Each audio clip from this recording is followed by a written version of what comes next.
Hello guys, welcome to my YouTube channel. तो guys, आज मैं आप सभी को एक्सप्लेन करने वाली हूँ कोरियन ड्रामा का एपिसोड 2। तो गाइज़, अगर आपने एपिसोड 1 नहीं देखा तो पहले जाकर आप उसे देख लीजिए, वरना आपको इस वीडियो का कुछ भी समझ नहीं आएगा।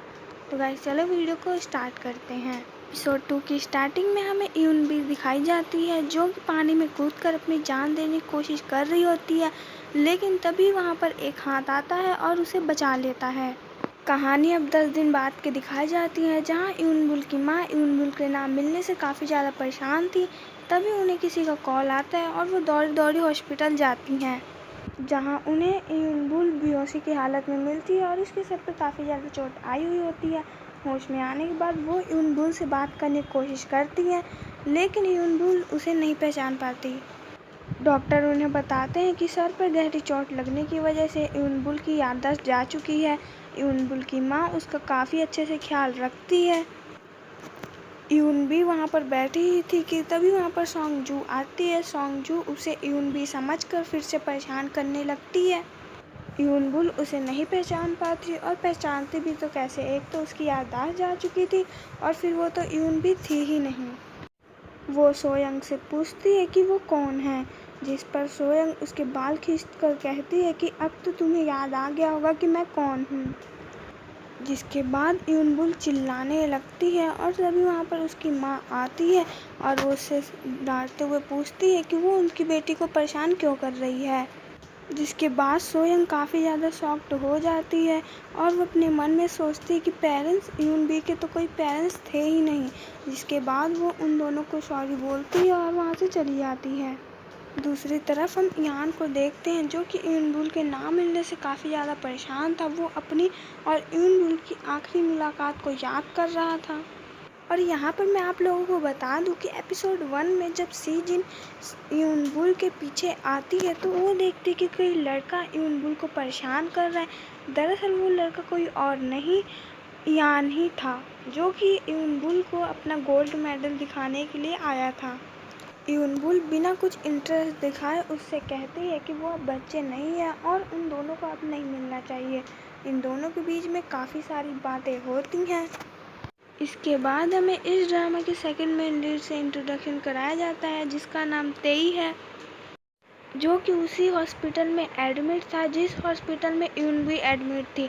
वो अपने कमर पर रस्सी बांधकर हॉस्पिटल की बिल्डिंग से लटक रहा था और लटकते हुए वो यूनबी को खिड़की से देखता है। और यहाँ हमें ये पता चलता है कि ये यूनबी को जानता है। ये दोनों एक ही स्कूल में पढ़ते हैं, लेकिन इन दोनों के बीच में कुछ खास दोस्ती नहीं थी।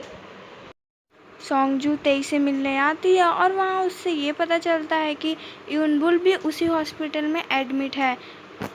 यान को जैसी ये बात पता चलती है, वो जल्दी से यूनबुल के पास आता है और उसे सही सलामत देखकर काफ़ी खुश होता है। यूनबुल उसे पहचान नहीं पा रही थी। ये देखने के बाद यान काफ़ी ज़्यादा हैरान होता है और वो उसका पीछा करने लगता है। उससे रहा नहीं जाता और वो यूनबुल का नाम पुकारते हुए उसे गले लगा लेता है। यूनबुल उससे पूछती है कि वो कौन है। यान को लगता है कि वो उसके साथ मजाक कर रही है, इसीलिए वो भी उसके साथ खेलने लगता है। लेकिन जैसे ही उसे और सोंगजू को पता चलता है कि यूनबुल को पिछला कुछ भी याद नहीं, तो वो समझ जाते हैं कि यूनबुल ऐसा बर्ताव क्यों कर रही है। यूनबुल उनसे कहती है कि ये तीनों काफ़ी क्लोज होंगे। यूनबुल जब घर जाती है तो उसकी माँ उसे बचपन की सभी तस्वीर दिखाती है, उसे उसकी बचपन की सारी बातें बताती। यूनबुल को कुछ याद तो नहीं आता, लेकिन वो काफ़ी ज़्यादा खुश थी। स्कूल में सभी को यूनबुल का नेचर काफ़ी अजीब लग रहा था। स्कूल में वो सभी से काफ़ी अच्छे से बात कर रही थी और छोटी छोटी बात पर गुस्सा भी नहीं कर रही थी। स्कूल में हमें यह भी दिखाया जाता है कि तेई का किसी केई तेई नाम के लड़के से काफ़ी कट्टर दुश्मनी थी। वो उससे बार बार पंगा लेता है, पीटता भी है, हंसता भी है, लेकिन की तेई एक लिमिट के बाद उसे कुछ भी नुकसान नहीं पहुंचा पाता। स्कूल में यूनबुल को कुछ विजन्स आते हैं और ये विजन्स यूनबुल के स्कूल के थे, जब स्कूल की लड़कियां उसे परेशान कर रही थी। और यहाँ पर हमें कुछ हिंट दिया जाता है कि ये लड़की यूनबिल नहीं यूनबी है। यूनबुल इन विजन्स पे कुछ ज़्यादा ध्यान नहीं देती है। स्कूल में एग्ज़ाम्स के रिज़ल्ट अनाउंस हो रहे थे जिसमें कि यूनबुल ने टॉप किया था। उसके टीचर ये देखकर काफ़ी खुश थे कि याददाश्त जाने के बाद भी यूनबुल ने टॉप किया है। स्कूल में हम यंग यून नाम की एक लड़की को देखते हैं और उसे देखकर ये लगता था कि वो यूनबुल को जानबूझकर अवॉइड करने की कोशिश कर रही हो। यहाँ तक कि अगर यूनबुल इसके सामने आती थी तो वो अपना रास्ता बदल लेती थी। और यहाँ पर हमें ये पता चलता है और उसके और यूनबुल के बीच में पास्ट लाइफ में कुछ ना कुछ तो ज़रूर हुआ है। तेई स्कूल के बाहर यान को देखता है और उसे देखकर पहचान लेता है कि ये तो वही स्विमिंग चैंपियन है। वो उसके साथ सेल्फी लेता है और यहाँ पर यान उसे बताता है कि वो उसी के साथ उसी की क्लास में पढ़ता है। हैरानी की बात तो ये थी कि तेई ने कभी उसे अपनी क्लास में नोटिस तक नहीं किया था। ये दोनों बात कर रहे होते हैं तभी वहाँ पर स्कूल के चेयरमैन आते हैं और वो यान के साथ बहुत ही अच्छी तरीके से बात कर रहे होते हैं।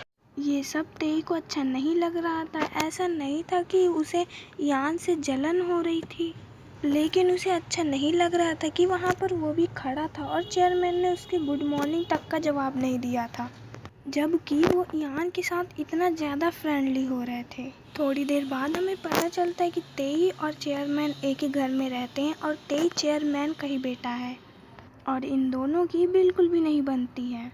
सभी लेट नाइट पार्टी करते हैं और सभी ने ड्रिंक भी कर रखी थी। जब पुलिस की रेड पड़ती है तो वो उन्हें अपने साथ ले जाती है, लेकिन इनके टीचर इन्हें इस मुसीबत से निकाल लेते हैं।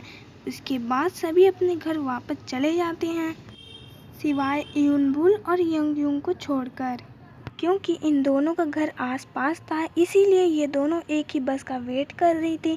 यूनबुल यंगयून से बात करती है लेकिन यंगयून उसे कोई भी इंटरेस्ट नहीं दिखाती। जब बस आती है तो यंगयून यूनबुल से कहती है कि वो कोई दूसरी बस ले ले क्योंकि वो उसके साथ एक ही बस में नहीं जाना चाहती।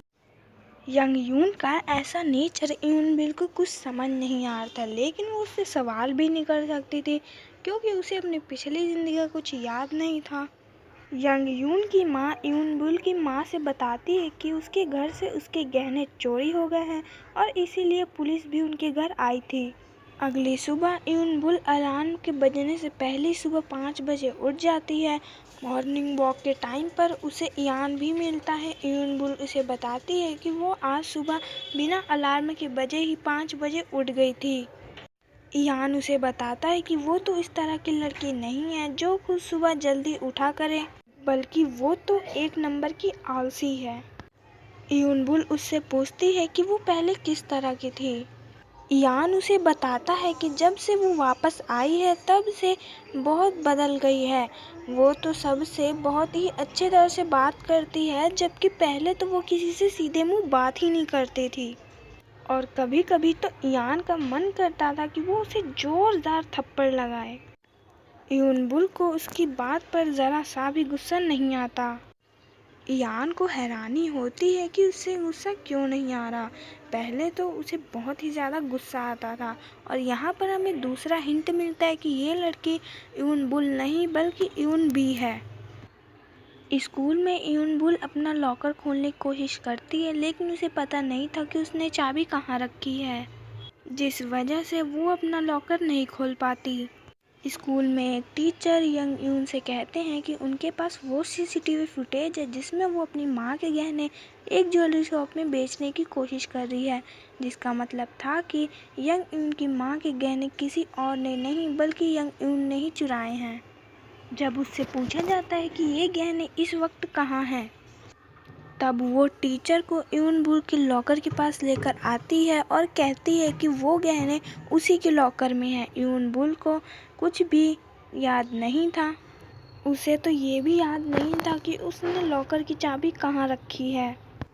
उसे ताला खोलने के लिए कहा जाता है, लेकिन उसके पास चाबी नहीं थी, जिस वजह से ताला तोड़ने की बात शुरू हो जाती है। इससे पहले कि कोई उस ताले को तोड़ता, तेई चेयर मारकर उस ताले को तोड़ देता है और सच में उसके लॉकर से यंगयून के माँ के गहने निकलते हैं, जिसे देखकर सभी हैरान हो जाते हैं। सवाल ये है कि इवन बुल को तो कुछ याद ही नहीं था। इससे पहले कि कोई इवन बुल से सवाल करता, यान उसका हाथ पकड़कर अपने साथ बाहर ले जाता है। और यहीं से गाइज हमारा इस ड्रामा का एपिसोड 2 ख़त्म होता है। तो गाइज वीडियो पसंद आए तो प्लीज़ इस वीडियो को लाइक करना एंड मेरे चैनल को सब्सक्राइब भी कर देना।